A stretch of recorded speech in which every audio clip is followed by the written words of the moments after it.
Hello friends. बहुत समय के बाद जो है हम मेग मनी ऑर्गेनिक्स की बारे में चर्चा कर रहे हैं। मेग मनी के लिस्टिंग रीलिस्टिंग से संबंधित चर्चा तो हमने फिर भी जो है दो बार की। एक बार हमें 9 अगस्त को हमें लग रहा था कि लिस्टिंग होगी, लेकिन फाइनली इन 9 के बाद 18 तारीख को लिस्टिंग हो रही है। यानी कि 9 का टेबल जो है काफ़ी पसंद है मेग मनी की लिस्टिंग के लिए। 9 पे नहीं हुई, वो भी 9 थी, और 9 का टेबल 9 के मल्टीपल्स में 18, और 18 का टोटल 1 एंड 8 9, यानी कि 9 पर ही आकर लिस्टिंग अटकी हुई थी। अब 9 नंबर पर लिस्टिंग हो रही है। अब लिस्टिंग होगी कल। तो क्या मैं न्यूमरोलॉजी के हिसाब से आपके साथ बात करने जा रहा हूँ, क्योंकि अगर 9 तारीख को होती और अगस्त का महीना होता और सेम साल होता तो न्यूमरोलॉजी में सेम नंबर बन रहा था।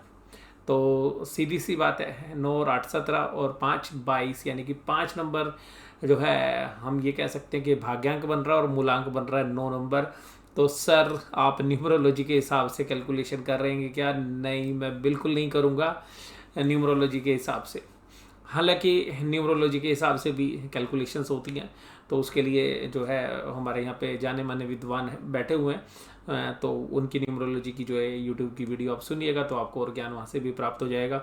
लेकिन मैं आपके साथ बात करूँगा अपने मुद्दे की, और मुद्दे की बात है मेक मनी ऑर्गेनिक्स की कल लिस्टिंग होने जा रही है। और आप के काफ़ी मैसेज मुझे आज प्राप्त हुए, और कुछ लोगों के तो स्पेशली फ़ोन भी आए। और अभी भी जो है मेरे को याद आया जब भी आपसे बात कर रहा हूँ, एक को मैंने टाइम दिया हुआ था कि मैं बात करूँगा, और अभी जो है अभी तो नहीं, पर मॉर्निंग में मैं उनसे बात करूँगा, तो शाम को मैं भूल गया। और इस तरीके से जो है मैं आपके साथ जो चर्चा कर रहा हूँ मेग मनी ऑर्गेनिक्स लिमिटेड के बारे में बात करूँगा। फिर दूसरी चर्चा करेंगे मेग मनी फाइन कैम के बारे में, लेकिन मेग मनी फाइन कैम के बारे में भी ज़्यादा चर्चा हम कर नहीं सकते हैं, क्योंकि उसमें प्राइस डिस्कवरी होनी है। तो बात करेंगे मेग मनी ऑर्गेनिक्स लिमिटेड की। मेग मनी ऑर्गेनिक्स लिमिटेड की जब डी लिस्टिंग हुई थी तो 138 रुपीज़ एंड 40 पैसा ये प्राइस था डी लिस्टिंग के टाइम पर। और हमने वो शेयर्स दिए और 3 महीने तक हमने उसका इंतज़ार किया। और अगर वो 3 महीने पैसे अगर बैंक में पड़े होते, तो आप में से बहुत सारे लोग सोच रहे हैं कि चलो बैंक एफडी का 5% का इंटरेस्ट तो मिलता ही, टीडीएस काट के भी कुछ तो मिलता ही। तो करीबन करीबन 1.25% आपको इंटरेस्ट के रूप में अर्निंग हो जाती। लेकिन अब 1.25% अब अपनी 138.40 में जोड़ने की ज़रूरत नहीं है, क्योंकि हमें उम्मीद है कि हमें इसको लॉन्ग टर्म में वेल्थ क्रिएट करनी है इसके अंदर। और बदले में हमें जो शेयर्स मिले हैं फ्री में, वो हमारा ब्याज हो गया। तो ब्याज तो हमारे को मिल चुका है, जो फ्री में हमें मेग मनी फाइन कैम के शेयर मिले हैं। तो सबसे खास बात क्या होगी मेग मनी ऑर्गेनिक्स लिमिटेड के बारे में और मेग मनी फाइन कैम के बारे में? देखिएगा, सबसे पहली बात है मेग मनी ऑर्गेनिक्स लिमिटेड की कहाँ पर लिस्टिंग हो सकती है। मोस्ट प्रोबेबली 150 से 180 रुपये के बीच में हो सकती है। लेकिन अभी जो मुझे जो भी इंफॉर्मेशन मिल रही है डाउ जोन्स की तरफ से, S&P 500 की तरफ से, सिंगापुर निफ्टी की तरफ से, और जिस तरीके से स्मॉल और मिड कैप में सेलिंग हुई है, तो हो सकता है कि आपको जिन भाव पर हम खुले थे, जिन भाव पे हमने डी लिस्टिंग की थी, उस भाव के आसपास भी हो सकती है। बट मुझे काफ़ी उम्मीद है कि 150 रुपये से 180 रुपये के बीच में लिस्टिंग होनी चाहिए। अगर किसी भी कारण से नीचे की तरफ लिस्टिंग होती है, तो वो भी एक बाइंग अपॉर्चुनिटी हमारे लिए हो सकती है, क्योंकि अब ये कंपनी अभी भी बहुत ही ज़्यादा हमारे को वैल्यूड लगती है। और रीज़न ये कि अब देखिएगा, एग्रोकेमिकल और पिगमेंट इस कंपनी के अंदर बचे हुए हैं, और एग्रोकेमिकल्स के अंदर जिस तरीके से इनके पास एक मल्टीपर्पज़ जो भी इन्होंने एग्रोकेमिकल्स के लिए प्लांट लगाना है, वो सब कंपनीज़ के लिए आसान बात नहीं है। वो इसलिए आसान बात नहीं है क्योंकि इसके अंदर पोल्यूशन रिलेटेड जो है इश्यूज काफ़ी ज़्यादा होते हैं। जैसे भी आपने हमारे एक पोर्टफोलियो स्टॉक अमरा राजा बैटरी के बारे में भी आपने इस तरीके के व्यूज़ देखे होंगे जब मैंने आपके साथ चर्चा की थी। तो इस सेगमेंट के अंदर एक तो ये बात है। दूसरी बात ये है कि ये कंपनी पिगमेंट के अंदर भी कोई बहुत बड़ी जो है प्रेजेंस जो है आगे चल के करेगी। ये ऑर्गेनिक या इनऑर्गेनिक जो है, हमारे को जिस तरीके से इन्फॉर्मेशन मिल रही है, और उसके बाद मुझे पर्सनली ऐसा लगता है कि मैनेजमेंट ने ये जब फाइन कैम का रिज़ल्ट आपके सामने आएगा, तो मैनेजमेंट इस बात के ऊपर ज़रूर चर्चा करती हुई आपको नज़र आएगी कि मेग मनी के अंदर से पिगमेंट की डिविजन्स को भी अलग डीमर्ज कर दिया जाए। और अब कंपनी की मैनेजमेंट को भी पता है कि डीमर्जर से किस तरीके से वैल्यू अनलॉक होती है, किस तरीके से वैल्यू बढ़ती है, क्योंकि मुझे काफ़ी उम्मीद है कि ये एक ज़बरदस्त वैल्यू अनलॉकिंग हुई है। और आगे चल के, क्योंकि हो सकता है कि बाजार में भी स्मॉल कैप मिड कैप उतने लाइमलाइट में नहीं है, लेकिन फिर भी आप आने वाले 6 महीने के दौरान देखेंगे कि ये एक ज़बरदस्त वैल्यू हमारे पोर्टफोलियो के अंदर देने वाले हैं दोनों शेयर्स मिलके। तो यहाँ पर मेग मनी ऑर्गेनिक्स लिमिटेड के बारे में मेरे जो व्यू हैं वो 150 से 180 रुपये के बीच में लिस्टिंग के हैं। और अगर किसी भी कारण से नीचे होती है तो हम इसमें खरीदने का विचार कर सकते हैं। बहुत सारे लोग बेचने आ सकते हैं। क्यों आ सकते हैं माय डियर, वो मैं आपको बताता हूँ। क्योंकि देखिएगा बहुत सारे लोगों के अंदर पेशेंस नहीं होता। बाजार पेशेंस ही तो टेस्ट करता है। और जिन लोगों को लग रहा है यार 3 महीने से मैंने तो शेयर लेके रखे हुए थे भाई साहब, मेरा तो इंतजार है, मुझे तो कुछ करना है, क्योंकि उंगलियों में भी ना जी वो उंगलियों में भी चलने का मन करता है, कुछ ना कुछ तो करो यार, सेल करो, परचेज करो। क्योंकि जिन लोगों का ट्रेडर माइंड सेट होता है उनके शेयर्स 3 महीने के लिए चले गए। तो किसी भी कारणवश अगर ऐसे लोगों के शेयर्स हमें नीचे मिलते हैं और किसी भी कारण से हमें 120 रुपये के 130 रुपये का भाव मिलता है, तो that will be a good opportunity to buy. क्योंकि अभी भी ये कंपनी वैल्यूशंस वाइज मुझे पर्सनली ऐसा लगता है कि काफ़ी रीजनेबल वैल्यूशंस पर मिल रही है। और जिस तरीके से स्मॉल मिड कैप में अभी जब करेक्शन ख़त्म हो जाएगी, मार्केट कंसोलिडेट करेगी, तो क्योंकि हम एक लॉन्ग टर्म बुल ट्रेंड के अंदर है, कंपनी का ग्रोथ आगे हमें दिख रहा है। जिन कंपनीज का कोई वजूद नहीं है, जिनकी ना कॉर्पोरेट गवर्नेंस का पता है, जिनकी ना तो डिविडेंड का पता है, जो अभी अभी आई हैं, वो कंपनी आप देखिएगा 27 के पी पर चल रही है। मैं इंडिया पेस्टिसाइड्स, और ये यूपी बेस्ड कंपनी है, उत्तर प्रदेश बेस्ड, जिनको लॉजिस्टिक्स सपोर्ट भी नहीं है इंडिया के अंदर पूरा डिस्ट्रीब्यूशन करने के लिए। और इंडिया से बाहर जाने के लिए देखिएगा जिस तरीके से पोर्ट वगैरह की सुविधा चाहिए वो भी नहीं है। और वो भी प्राइस टू बुक वैल्यू में देखिएगा 3.71 चल रही है। उसके सामने आप देखिएगा भारत रसायन जो है इसी सेगमेंट के अंदर 34.63, और उसके सामने देखिएगा मेग मनी ऑर्गेनिक्स का रेवेन्यू डबल है। ठीक है, अगर हम इसमें से पिगमेंट और वो भी हटा दें तब भी 1300 करोड़ के आसपास जो है रेवेन्यूज जो है आपको एग्रोकेमिकल से मिलेगा। तो इस कंपनी से बड़ी है, 34 की पी रेशियो है इसके अंदर। इसके अलावा धानुका की अगर हम बात करें तो धानुका जो है सिमिलरली मान सकते हैं आप, क्योंकि एक्सपेंशन के बाद तो उसको भी 20 की पी रेशियो मिल रही। प्राइस टू बुक वैल्यू 4.9 है। ये देखिएगा भारत रसायन में प्राइस टू बुक वैल्यू 7.07। पोषक की तो मैं देखिए बात ही नहीं करूँगा, 88 के पी पर है, प्राइस टू बुक वैल्यू 10.17 है। रैलीज इंडिया 25.60 है। और मैं आपको बता दूं कि मेग मनी ने जब काम शुरू किया था तो पहला प्लांट इन्होंने रैलीज इंडिया से ही खरीदा था, जिसके अंदर ये एग्रोकेमिकल इन्होंने जब स्टार्ट किया था। प्राइस टू बुक वैल्यू देखिएगा 3.35 यहाँ पर भी।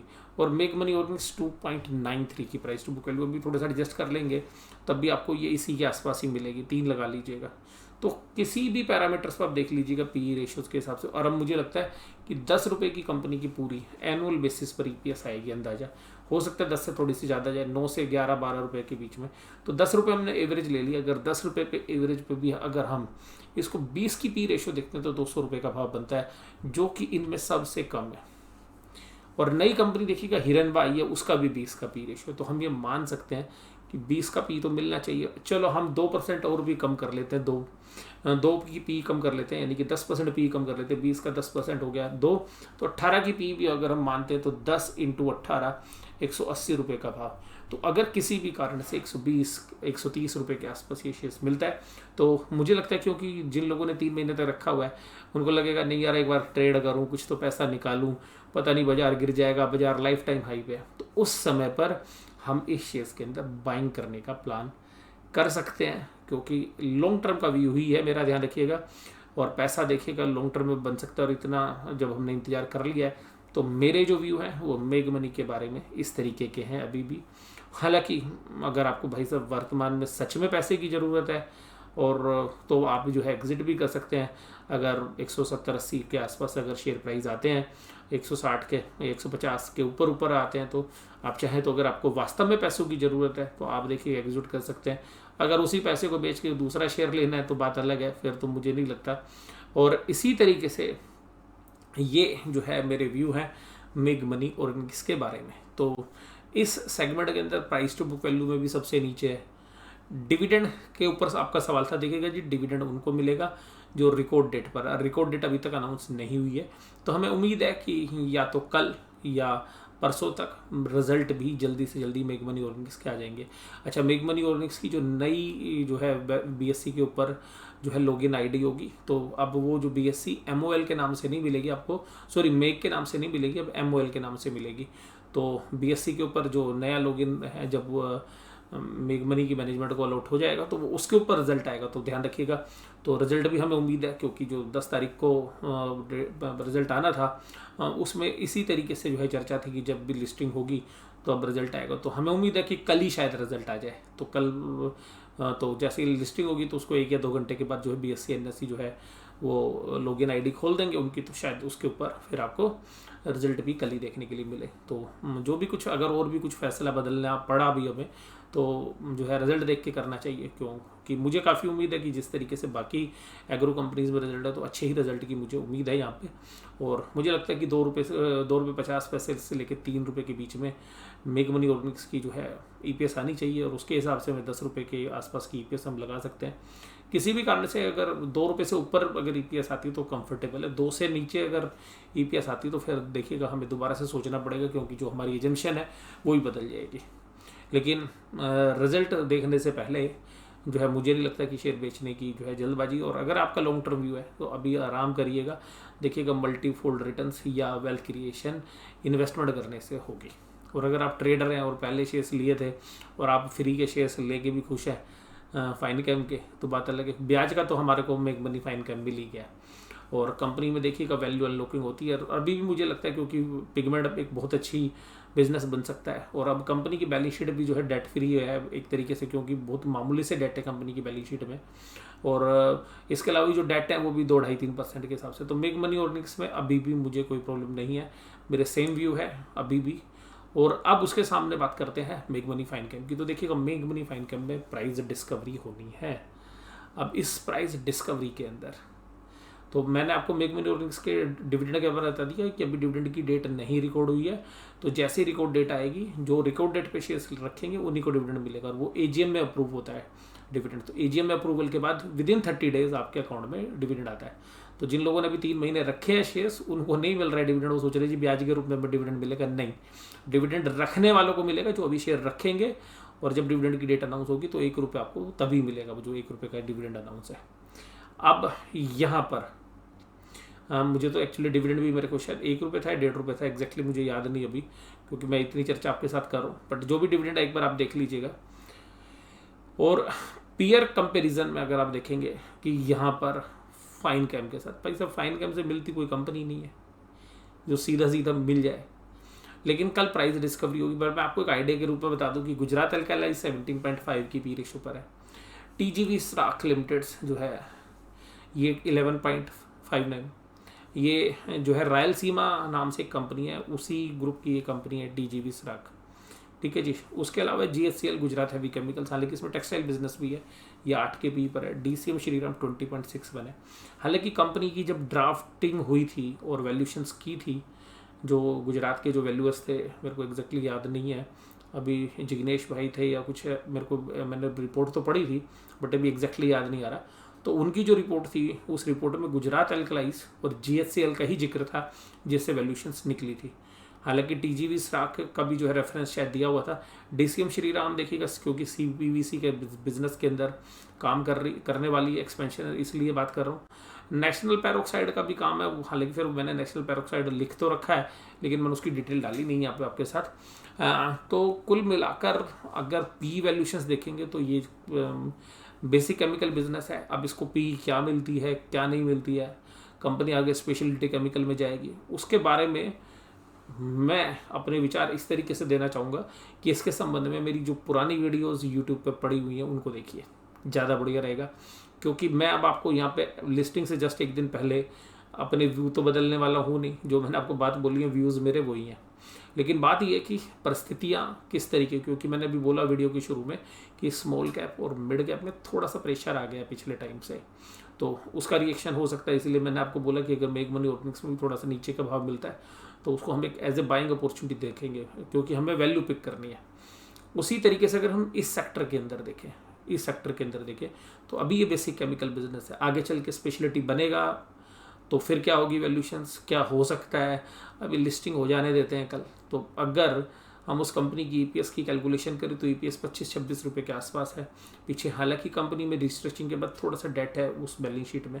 उन सब पहलुओं को देखते हुए अगर 25-26 की अगर पी वैल्यूशंस, और उस समय जब वैल्यूशंस निकली थी, जब रिस्ट्रक्चरिंग हुई, तो उस समय पर जब डीमर्जर हुआ तो वहाँ पर जो पी वैल्यूशंस थी वो 4 या 4.5 के आसपास की थी, जो एवरेज वर्कआउट किया था। उसको 2 बेसिस पर वैल्यूशंस किया गया था, एक पी वैल्यूशंस पर वैल्यू किया गया था, एक उसके अलावा जो है नेट रियलाइजेबल वैल्यूज़ क्या होती है बिजनेस की, उन सब मॉडल्स को, कैश फ्लो मॉडल्स को, तो 2-3 मॉडल्स के हिसाब से वैल्यू निकाली गई थी। तो पी मॉडल्स शायद पी रेशियो जो है वो 4 या 5 के आसपास की जो है डिटरमाइन की गई थी। तो उनके हिसाब से तो देखिएगा बाजार अब चल चुका है। तो अगर हम मान के चलें कि जो हमें शेयर मिले वो 4 या 5 की पी से मिले हैं, तो वहाँ से भी अगर हम कैलकुलेट करें तो कंपनी ने 100 शेयर पर 94 शेयर्स दिए हैं, यानी कि 9.4% शेयर्स आपको मिले हैं कुल मिला के। तो अगर 9.4% शेयर्स लगा, मान लो जी हमारे पास 100 शेयर्स हैं और 100 शेयर्स 138 रुपये मोटा मोटी हम लगा लेते हैं, 14,000 रुपये के शेयर्स हैं। तो 14,000 के शेयर्स पर अगर हमारे को जो वैल्यू मिली है 9.4 मिली है, और 9.4 शेयर्स की अगर वैल्यू लगा ले तो हमारे को वैल्यू मिलती है 1,200 रुपये। 1,200 को डिवाइड कर दें जो शेयर्स मिले हमारे को 9.4, तो कुल मिला के वैल्यू 140 रुपये के आसपास आती है। तो इंट्रेंसिक वैल्यू अगर हम देखेंगे तो 140 रुपये से, बट मुझे लगता है कि 140 रुपये से तो ऊपर ही लिस्टिंग होगी, और इतनी 140 तो नहीं, बट मुझे उम्मीद है कि 170-180 के आसपास तक लिस्टिंग हो सकती है, 200 रुपये भी हो सकती है। और बाज़ार के अंदर क्योंकि किसी कंपनी से डायरेक्टली बिजनेस मिलता नहीं है, तो ऊपर की साइड भी हो सकती है। तो हम इसमें वेट एंड वॉच रखेंगे, क्योंकि ये बहुत बड़ा टास्क है, और इसमें ना मार्केट फोर्सेस जो है डिसाइड करती हैं। तो मार्केट फोर्सेस को डिसाइड कर लेने दो।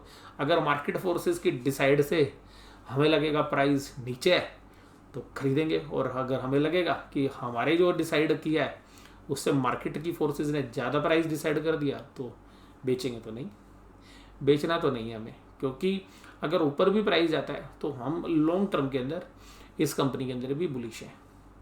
हाँ, हालांकि अगर 300 रुपये से ऊपर का प्राइस आपको मिले तो फिर आप सोच सकते हैं, अगर आप शॉर्ट टर्म के इन्वेस्टर्स हैं तो। अगर 300 रुपये से ऊपर अगर फाइन के मिले शॉर्ट टर्म के इन्वेस्टर है, लॉन्ग टर्म के इन्वेस्टर्स को तो मैं फिर भी यही बोलूँगा, भैया वेट एंड वॉच करते हैं। अभी तो बाज़ार के अंदर इस तरीके के शेयर्स में उठापटक हुई है। T2T में है तो जनरली अभी तो 10 दिन तो जो है जो भी खरीदेंगे तो दिन में बेच नहीं सकते। तो हमारे पास जो शेयर्स हैं उनको बेचेंगे तो उनको खरीद भी सकते हैं, क्योंकि बेचेंगे तो बेचने वाले पैसे से खरीद तो सकते हैं, अगर आपका ब्रोकर उसको रिलीज़ करेगा। तो नॉर्मली खरीद के नहीं बेच सकते शेयर्स को। और आपके पास डिलीवरी में आएंगे तो कल सुबह तक जो है सारे ब्रोकर्स आपको अकाउंट में दिखा देंगे डीमैट के अंदर ट्रेडिंग की जो परमिशंस है, और जो भी नया नंबर अलॉट हुआ उसके साथ वो आपको आपके डीमैट में नजर आएंगे। तो कुल मिलाकर दोनों कंपनियां हम अपने पोर्टफोलियो में रखने वाले हैं। लेकिन मैंने आपको बता दिया दोनों में मेक मनी 180 रुपये 170 रुपये आपको मिले, और आपका मन करे कि जी भाई नहीं आपको short term investor profit book कर लेना। आपको अगर मेक मनी फाइन कैम के अंदर 300 रुपये से ऊपर के भाव लगे तो जो है आप देख लेना। अगर शॉर्ट टर्म के इन्वेस्टर हैं, लॉन्ग टर्म के इन्वेस्टर्स को तो देखिएगा मेरी होल्ड की ही सलाह है। और प्राइस डिस्कवरी होनी कहाँ चाहिए, तो मैं देखिएगा मेक मनी ऑर्गेनिक्स में 150 रुपये के आसपास मान रहा हूँ। जो फेयर केस में बता रहा हूँ, ऑप्टिमिस्टिक हो तो मैं 180 भी या 200 भी बता सकता हूँ, तो वहाँ पे मैं आपको उसी तरीके की राय दे रहा हूँ। फाइन कैम में मुझे लगता है कि 180 रुपये 190 रुपये 200 रुपये इन्हीं के आसपास कहीं वैल्यू होगी। बाद में प्राइस डिस्कवरी होने के बाद बाजार अगले 10 दिनों में कहाँ मूव करेगा वो चर्चा हम कल करेंगे, और जो भी प्राइस डिस्कवरी होगी उसके बाद जो भी हमारी नई स्ट्रेटेजी होगी उससे मैं आपको अवगत कराता रहूँगा, ये पक्का है। तो कल भी हम मेक मनी ऑर्गेनिक्स के ऊपर और मेक मनी फाइन के ऊपर आपके साथ वीडियो शेयर करते हुए नज़र आएंगे। इसके अलावा हमारे जो भी व्हाट्सएप के ग्रुप के ऊपर आप हैं वहाँ पर भी आपको जिस तरीके की भी राय होगी उस सर्कमस्टांसेस को देखते हुए कि बाज़ार किस तरीके से रिएक्ट कर रहा है शॉर्ट टर्म वाले इन्वेस्टर्स के लिए, और इवन लॉन्ग टर्म्स के अंदर जो मेरे व्यक्तिगत मत होंगे वो भी मैं आपके साथ शेयर करता हुआ नज़र आऊँगा। तो आप के जो भी अल्फ़ा मेंबर्स के ग्रुप हैं उन पर आप जो है कल नज़र बना के रखिएगा कि कोई मैसेज आता है या नहीं आता है। और जो हमारे एलीट मेंबर्स हैं, एलीट मेंबर्स को भी हमने जो है आज एक नया ग्रुप बना के उसकी रिक्वेस्ट कर दी। हालांकि वो पहले ब्रॉडकास्ट लिस्ट में थे, तो उनको भी हमने सबको जो है मैसेज जो है फॉरवर्ड कर दिया है। अगर आपने वो देखा नहीं है तो एक बार व्हाट्सएप पे देख के उसको ज्वाइन कर लीजिएगा। तो आज की चर्चा मैं यहीं पर समाप्त करता हूँ। वीडियो देखने के लिए धन्यवाद। Thank you very much.